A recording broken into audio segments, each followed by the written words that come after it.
Welcome back to my channel. कैसे हो आप सब? उम्मीद करती हूँ बेटा सभी अच्छे होंगे, अपना ख्याल भी रख रहे होंगे। तो बेटा आज हम करने जा रहे हैं अपनी वर्कशीट नंबर 15। ठीक है, गणित सब्जेक्ट की है बेटा, 6th क्लास के बच्चों के लिए 17 तारीख की है। जिसमें हम क्या करेंगे, भिन्न जानेंगे। भिन्न के प्रकार यानी कि उचित भिन्न होती है बेटा, विषम भिन्न होती है और मिश्रित भिन्न होती है। तो तीनों प्रकार के बारे में हम जानेंगे आज। तो चलिए स्टार्ट करते हैं। प्रस्तावना क्या है, मतलब जैसा कि हम जानते हैं भिन्न संपूर्ण का हिस्सा होता है। तो बेटा देखो, हम सब जानते हैं भिन्न क्या होता है। कोई भी एक चीज़ है पूरी, उसका कुछ हिस्सा हम ले लेते हैं उसमें से, तो वो भिन्न कहलाता है। ठीक है, जिसको हम उससे दर्शाते हैं वो भिन्न कहलाता है। जैसे कि मान लो इसका हमने क्या किए, 3 हिस्से किए। ठीक है, ये हमने 3 हिस्से कर दिए, उसमें से हमने 2 हिस्से ले लिए। ठीक है, तो 2/3 लिख दिया। अगर हमने किसी चीज़ के बेटा 9 हिस्से कर दिए, ठीक है, किसी चीज़ के हमने 9 हिस्से कर दी, तो 9 में से हमने एक हिस्सा ले लिया, तो हम उसको 1/9 लिख देंगे। ठीक है, ये होता है भिन्न।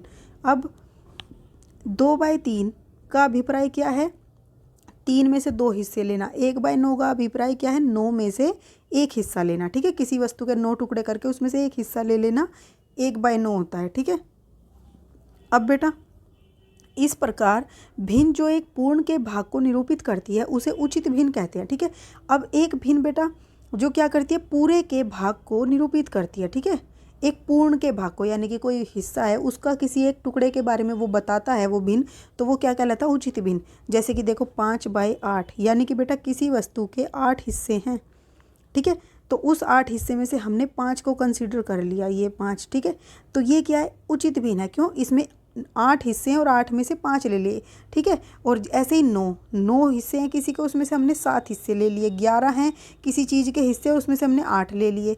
तो एक चीज़ तुम यहाँ नोटिस कर रहे हो कि नीचे के देखो क्या है, ऊपर तो बेटा क्या है, वैल्यू कम है, 5 है, नीचे 8 ज़्यादा है, फिर 7 और 9 में ये ज़्यादा है, फिर 8 और 11 में ये, यानी कि जिसका हर ज़्यादा होता है बेटा अंश से, तो वो क्या होती है, हमारी उचित भिन्न होती है। ये याद रखना, उचित भिन्न क्या होती है, जो नीचे वाला ज़्यादा हो। क्योंकि टोटल हम कहाँ लिखते हैं, कुल, नीचे तो कुल ज़्यादा होगा, उसमें से ही तो कुछ हिस्सा लिया जाएगा, हिस्सा तो छोटा होता है पूरे का। ठीक है, अब दूसरा क्या है, विषम भिन्न क्या होती है बेटा, अगर हर अंश से छोटा है।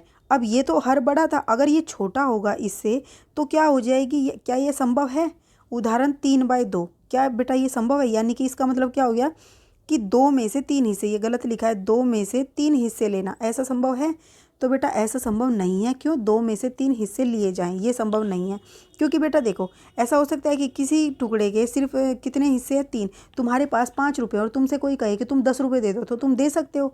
नहीं दे सकते, क्योंकि तुम्हारे पास 5 है तो 5 ही दे सकते हो। तो यहाँ पे ऐसा ही हो रहा है, किसी के पास 2 हिस्से हैं लेकिन उसमें से 3 हिस्से दे रहा है वो, तो ऐसा संभव नहीं है। ठीक है, तो इस प्रकार की भिन्न को हम क्या कहते हैं, विषम भिन्न कहते हैं, जिसमें हर अंश से छोटा होता है, यानी कि नीचे वाला कम होता है, ये याद रखना। ठीक है, नीचे वाला ज़्यादा होता है तो वो उचित होता है। ठीक है, अब मिश्रित भिन्न क्या है बेटा, देखो इसका एग्जाम्पल भी देख लो, ये छोटा है, ये भी छोटा है, ये भी छोटा है, तो ये क्या है, विषम भिन्न है। अब मिश्रित भिन्न क्या होती है, सीमा, रीमा, राहुल के पास 4 सेब हैं, वे इन 4 सेबों को आपस में बराबर बांटना चाहते हैं, तो बताओ प्रत्येक बच्चे को कितना मिलेगा। तो देखो बेटा, सबसे पहले कितने, 4 सेब हैं, ये हमने मान लिए, और वो कितने, 1 2 3, 3 हैं। तो बांटना है तो पहले तो एक एक दे दो सबको, तो एक दे दिया, एक दे दिया। अब ये बचा, अब इन तीनों में बांटना है तो क्या करो, इसके 3 हिस्से कर लो बराबर बराबर।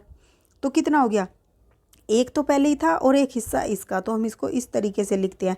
दूसरे को भी एक मिला और उसका, इस वाले का तीसरा हिस्सा, फिर इस वाले को भी एक मिला और इसका तीसरा हिस्सा मिला इस वाले का। तो इस तरीके से ये इसके क्या आ जाएंगी, भिन्न आ जाएंगी। ठीक है, अब बेटा यहाँ पे देखो, तो सीमा का हिस्सा कितना हो गया, ये हो गया, रीमा का हिस्सा इतना हो गया, राहुल का हिस्सा भी इतना हो गया। ठीक है, इसको बोलते हैं 1/3 को क्या बोलते हैं, 1/3, यानी कि 3 हिस्सों का 1/3। ठीक है, अगर यहाँ पर 1/4 होता तो हम बोलते 1/4। ओके, अब मिश्रित भिन्न को विषम में बदलना। तो देखो बेटा, मिश्रित भिन्न को विषम में कैसे बदलते हैं, सबसे पहले पूर्ण संख्या को हर से गुना करते हैं। तो इसमें पूर्ण संख्या कौन सी है बेटा, ये 2 है, तो 2 को किससे बोला, हर से गुना, यानी कि 9 से। तो 2 को 9 से गुना करते हैं, कर लिया। फिर प्रथम पद से प्राप्त संख्या में अंश को जोड़ते हैं। तो ये बेटा क्या है, हमारी इसको गुना करने से जो प्रथम पद आया, इसमें हम क्या जोड़ेंगे, अंश को जोड़ेंगे। अंश कितना है, 1। ठीक है, अब ये जुड़ गया। अब क्या बोला है कि दूसरे पद से प्राप्त संख्या को हर के ऊपर लिखे। ठीक है, तो यहाँ से बेटा क्या आई थी, हमारी प्रथम पद से जो संख्या आई थी वो कितनी थी 18, उसमें हमने क्या जोड़ा था 1 जोड़ा था। तो अब यहाँ पर क्या आ गई, इस दूसरे पद से क्या आई बेटा 19, तो इसको हमें किसके ऊपर लिखना है, हर के। हर कितना है 9, तो 19 जो है किसके ऊपर लिखा गया 9 के। तो ये हमारी क्या हो गई, मिश्रित से विषम भिन्न बन गई। ठीक है, आसानी से समझो। कभी भी आपको मान लो 4, 1 और 3 दे रखा है, तो आप क्या करोगे, इसको इससे गुना करो तो कितने हुए 12। 12 में फिर प्लस कर दो ऊपर वाली संख्या, तो इसमें 1 जोड़ा तो कितने बने 13, और नीचे जो है बेटा नीचे वही आ जाएगा। ठीक है, ऐसे समझ लो चाहे ऐसे समझ लो, आपकी मर्जी है। अब बेटा नेक्स्ट क्वेश्चन करते हैं हम इसके, निम्न में से उचित भिन्न पहचाने और उनको गोला लगाएं। तो उचित भिन्न कौन सी होती है बेटा, नीचे वाला हिस्सा ज़्यादा होगा। आपके पास ज़्यादा होगा तभी आप किसी को कुछ दे सकते हो, जब पास में ही कम होगा तो ज़्यादा कैसे दे दोगे, तो इसलिए नीचे ज़्यादा होना चाहिए। तो नीचे देखो इसमें ज़्यादा है तो आप इसको सर्कल लगा दोगे, इसमें ज़्यादा है, इस वाले में भी ज़्यादा है, इस वाले में भी ज़्यादा है। ठीक है, तो ये हमारे क्या हो गए, उचित भिन्न हो गए। इस वाले में भी बेटा नीचे ज़्यादा है, ठीक है, इस वाले में नहीं है और इस वाले में भी नहीं है। ठीक है, तो ये हमारे उचित भिन्न हो गए जिस पे सर्कल लगाए। अब निम्न मिश्रित भिन्न को विषम भिन्न में बदलें।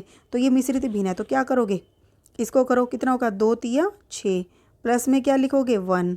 ठीक है, और नीचे क्या है 3 लिख दो, तो ये कितना आ गया 6 और 1 7, तो ये हमारा क्या आ गया विषम भिन्न। ऐसे ही 9 सते 63, प्लस में ऊपर वाला 2, अपोन में वही 9, तो कितना आ जाएगा 65/9। ये हमारे क्या है बेटा विषम भिन्न है। ठीक है, ये थी आपकी बहुत ही आसान सी वर्कशीट। उम्मीद करती हूँ आपको अच्छे से समझ आ गई होगी। फिर भी कोई डाउट हो तो कमेंट बॉक्स में पूछ लेना। इस वीडियो में इतने ही, अपना नेक्स्ट टॉपिक हम अपनी नेक्स्ट वीडियो में करेंगे। तब तक के लिए ऐसे हंसते रहिए, मुस्कुराते रहिए, पढ़ते रहिए और आगे बढ़ते रहिए। Thank you.